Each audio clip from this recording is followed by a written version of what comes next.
شروع اللہ کا نام لے کر جو بڑا مہربان نہایت رحم والا ہے۔ اے پیغمبر صلی اللہ علیہ وآلہ وسلم،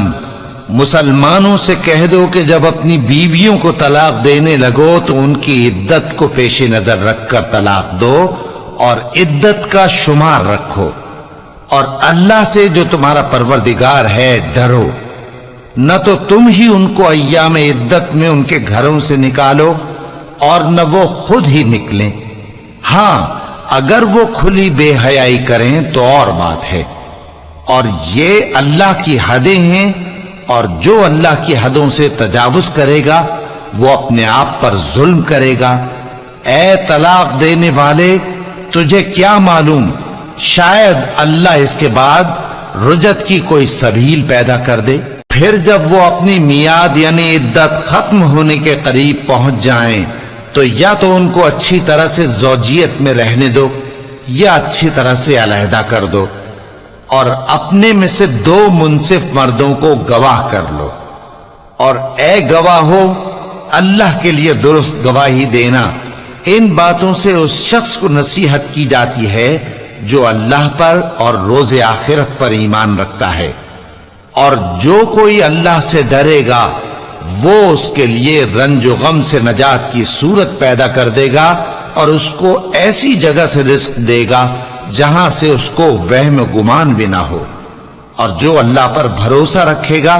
تو وہ اس کے لیے کافی ہوگا۔ اللہ اپنے کام کو جو وہ کرنا چاہتا ہے پورا کر دیتا ہے۔ اللہ نے ہر چیز کا اندازہ مقرر کر رکھا ہے، اور تمہاری طلاق والی بیویاں جو حیض سے نا امید ہو چکی ہوں، اگر تم کو ان کی عدت کے بارے میں شبہ ہو تو ان کی عدت 3 مہینے ہے، اور جن کو ابھی حیض نہیں آنے لگا ان کی عدت بھی یہی ہے، اور حمل والی عورتوں کی عدت وضع حمل یعنی بچہ جننے تک ہے، اور جو اللہ سے ڈرے گا اللہ اس کے کام میں سہولت پیدا کر دے گا۔ یہ اللہ کا حکم ہے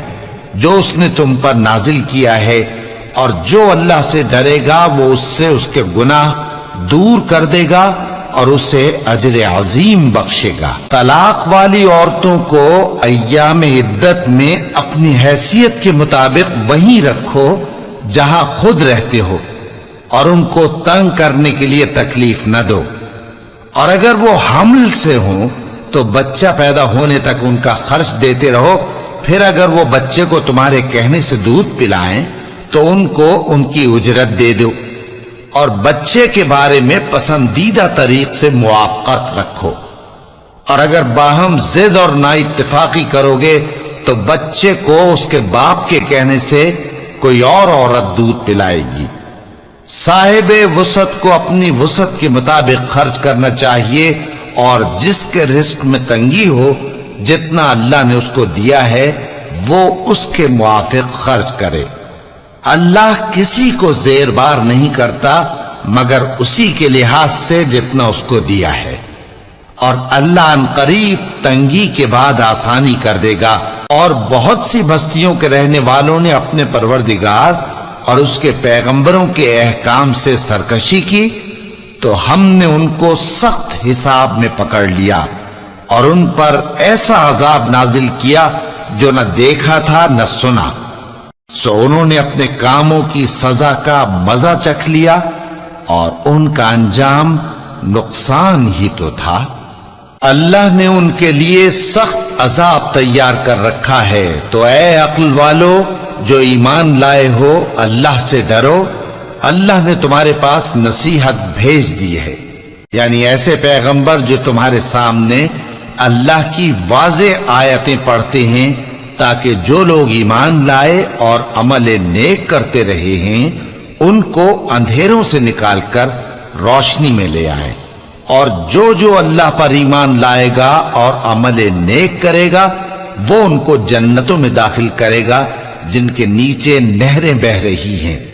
وہ ہمیشہ ہمیشہ ان میں رہیں گے۔